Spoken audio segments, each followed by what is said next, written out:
gaya pada F2. Nah, ini gaya-gaya eksternal F1, kemudian F2.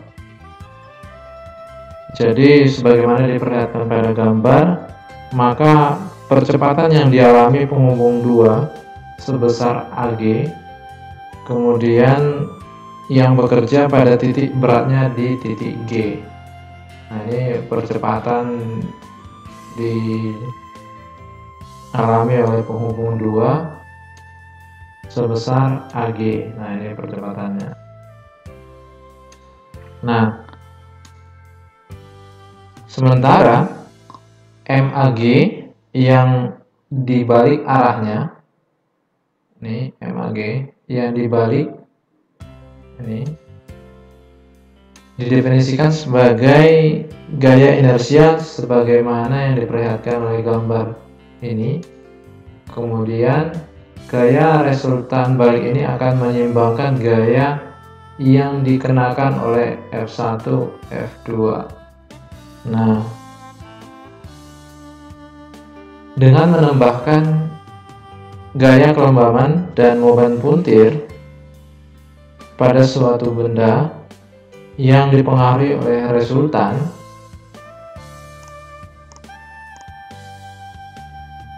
gaya dan resultan momen puntir,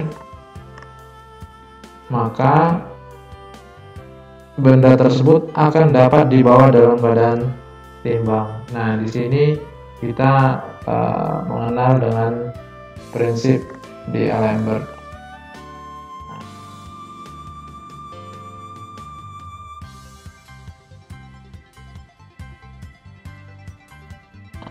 Nah, ini bisa dilihat dari sini bahwa adanya gaya F1 dan F1 dan F2, kemudian menghasilkan percepatan yang namanya AG, kemudian maka gaya inersianya adalah gaya resultan balik ini.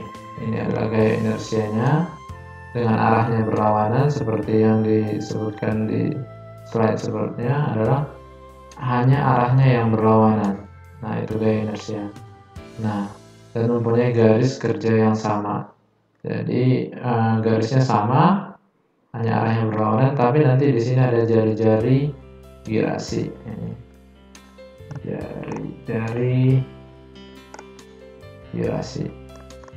Nanti kita bisa menghitungnya. Oke. Nah, perlu dijelaskan lagi adalah di sini gaya inersia kembali diperkenalkan bahwa adalah kebalikan dari gaya resultan yang memenuhi prinsip keseimbangan D'Alembert. Ini tadi poin-poinnya. Kemudian pada faktanya terdapat percepatan yang menyebabkan sistem tidak seimbang. Kemudian adanya analisa kemudian supaya sistem dianggap seimbang. Nah,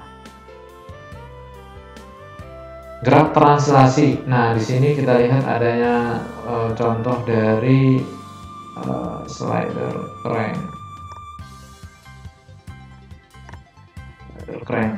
Nah, di sini pada translasi percepatan sama dengan 0. Jadi gaya resultannya harus melalui titik berat.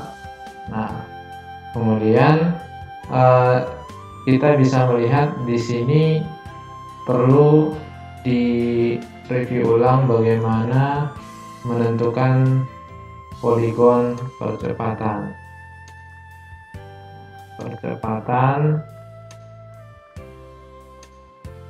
Pada mekanisme engkol peluncur,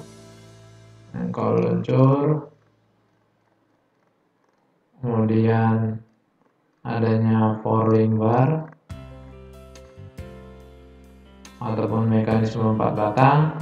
Nah, perlu di review lagi sehingga tidak lupa bahwa kita pertama-tama dalam menentukan nih titik OA nya, kemudian kita lihat A itu adalah percepatannya ke arah ini, kemudian ada AB normal ini, kita tinggal gantikan di sini. Nah, kemudian yang ABA tangensial. Nah, ini AB tangensial. Maka ini adalah tegak lurus batang BA. Tegak lurus batang BA. Nah, sehingga percepatan B di situ adalah ABA normal plus ABA tangensial. Jadi B-nya itu didapat dari sini.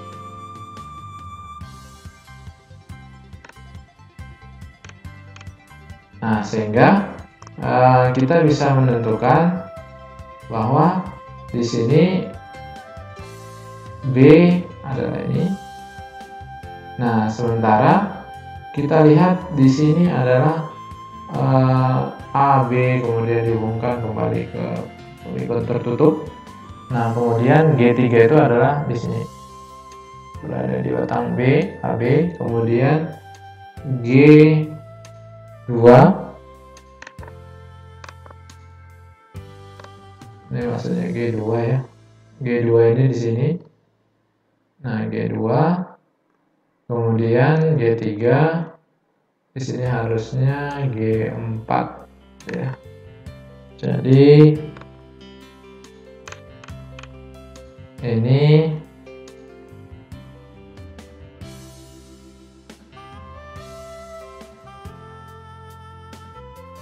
harusnya adalah G4.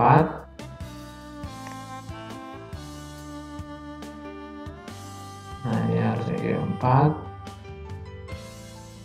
Nah, kita lihat di sini adalah penempatan dari masing-masing pusat massa. Nah, di sini harusnya di sini tadi adalah G4. Nah, sini G3 dan ini titik ini dibuat secara proporsional sesuai dengan skala. Nah, masing-masing kita lihat contoh pada batang 2. Nah, di sini pada batang 2 ini bahwa arah dari percepatannya adalah ke arah sini, kemudian dari M2 G2 nya. Nah, sementara F2 nya ataupun resultannya adalah berlawanan arah dengan ini, M2 G2, jadi F2 nya ke sana. Nah, oke, jadi kalau kita lihat lagi pada batang 3, nah G3 di sini muncul, kemudian alfanya adalah berlawanan arah jarum jam ke arah sini. Nah, kemudian bagaimana dengan F3 nya? F3 nya tetap berlawanan arah namun sejajar, kemudian nanti ada jari-jari girasi, ini halnya jari-jari girasi. Nah, sehingga nanti ini menentukan, kita bisa cari bagaimana menentukannya adalah menggunakan rumus ini. Nah, ini H3 adalah I3 dikali alfa 3 per M3 AG3. Nanti kita lihat ini diketahui, alfanya diketahui, masanya diketahui, dan kita dapat percepatan di G3. Nah, sementara pada gerak translasi G4, karena geraknya translasi maka percepatannya 0, jadi kayak resultannya harus melalui titik berat. Nah, jadi itu aja. Jadi bisa kita simpulkan gaya inersia sama besar dengan gaya resultan dengan arah yang berlawanan. Oke. Nah, gaya inersia dengan menambahkan gaya pada kelembaban, gaya kelembaban dan momen puntir pada sebuah benda. Nah, maka dipengaruhi oleh resultan gaya dan resultan momen puntir. Maka tadi kita selalu gunakan prinsip D'Alembert, dan prinsip ini digunakan untuk membantu pemecahan soal-soal persoalan dinamika seperti persoalan dalam statika. Nah, di sini analisa gaya inersia pada mekanisme engkol peluncur. Nah, ini jadi digambarkan di sini contohnya adalah mekanisme engkol peluncur. Ini kita belum mempunyai skala gitu ya. Kemudian secara lengkap kita harus membuat yang namanya poligon-poligonnya. Pertama, sebelum kita tahu poligon percepatan, kita harus tahu dulu poligon dari kecepatannya. Nah, kita tinjau batang 2, kita tinjau lagi batang 3. Nah, PA nya adalah tegak lurus terhadap batang 2 ke arah sini. Kemudian pada batang 3, nah seperti pelajaran terdahulu bahwa kita ambil titik OP nya dulu, kemudian ada PA arahnya ke sini, kemudian adanya VBA nya yaitu tegak lurus. Ini tegak lurus batang BA ataupun AB, itu tegak lurus ini. Nah, kemudian kita lihat adanya kecepatan di B, arahnya seperti ini. Dan ini merupakan titik potongnya. Jadi bisa digambarkan ini adalah hasil dari vektor poligon dari kecepatan dari slider crank. Tentunya ini sudah familiar dan sudah sering diulang-ulang. Nah, bagaimana dengan PC-nya? PC-nya itu adalah VA plus VCA. Nah, bagaimana kita ketahui VA-nya? VA-nya di sini. Nih. Kemudian VCA itu adalah ini. Berada di bawah batang antara AB, batang sini sampai sini, dan proporsional, lebih condong ke A. Nah, ini ukurannya nanti proporsional jaraknya. Kemudian kita tentukan titiknya, maka inilah PC-nya. Nah, sehingga harusnya diulang-ulang kembali bagaimana menentukan dari poligon kecepatan. Nah, sehingga secara lengkapnya poligon kecepatan itu bisa ditentukan seperti ini. Nih gambar ini. Oke, kemudian setelah kita menentukan kecepatan, maka kita lanjut dengan menganalisa poligon percepatannya. Nah, di sini sudah tersedia poligon percepatan dari mekanisme engkol peluncur. Nah, kita bisa melihat tadi OA-nya adalah ini. Tentukan dulu titik OA-nya. Kemudian ini adalah arah dari percepatan di A. Kemudian kita lihat adanya AB normal. AB normal itu adalah ini. Kemudian dipindah ke sini. Nah, kemudian tangensialnya adalah ini. Nah, sementara B-nya adalah AB-nya adalah ini.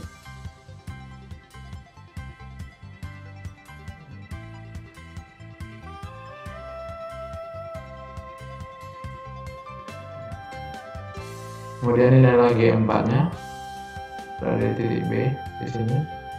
kemudian G2 berada di titik ini. Tentunya proporsional jaraknya ini di sini.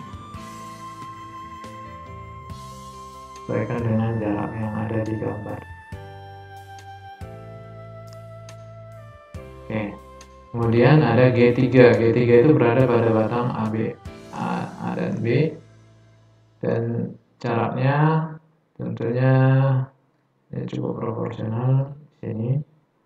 Dan tidak. Oke, ini poligon percepatan yang lengkap, versi komplitnya. Oke, kemudian kita bisa lihat di sini analisa gaya inersia batang 2. Nah, kita lihat dulu bahwa gaya resultan yang dikenakan ke penghubung 2 artinya adalah M2 dikali AG2. Nah, AG2 nya kita harus dapat berapa percepatannya. Kemudian arahnya F2 nya adalah kebalikan arah dari M2 AG2 ini.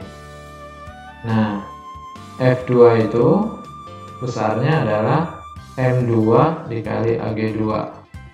Nah, F2 gaya resultan dan F2 gaya inersia. Gaya inersia dinotasikan dengan F tapi dalam kurung huruf kecil.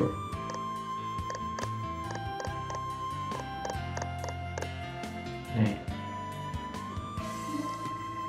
Oke, kemudian kita analisa gaya inersia batang 3. Nah, ini batang 3.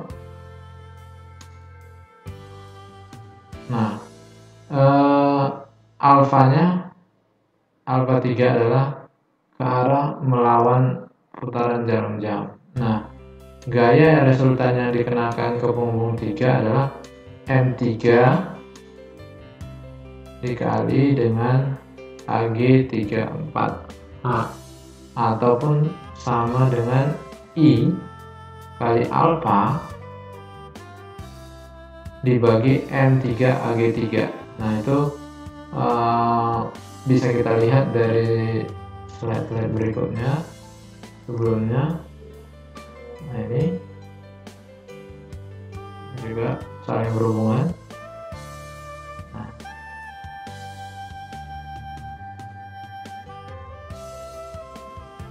Nah, ini. Oke. Kemudian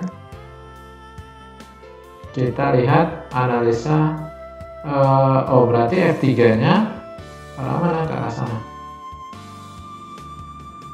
Nah, karena AG3 nya ke arah sini dan alfa 3 nya adalah melawan putaran arah jarum jam.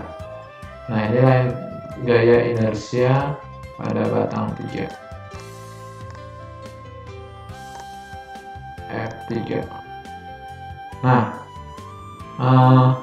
sebuah kopel yang bekerja dalam arah yang sama dengan arah percepatan sudut. Nah, itulah F3 alfa 3 untuk mendapatkan sebuah gaya resultan tunggal.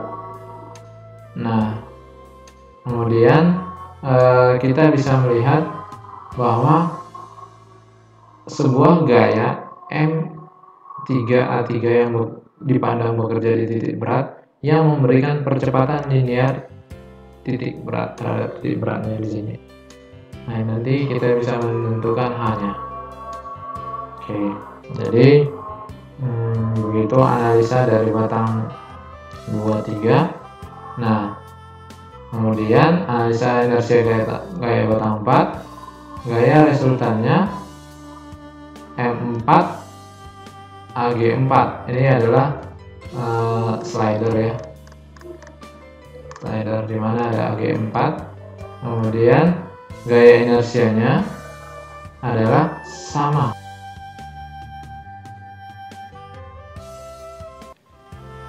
Terima kasih sudah menonton video ini. Semoga video ini bermanfaat. video selanjutnya. Terima kasih.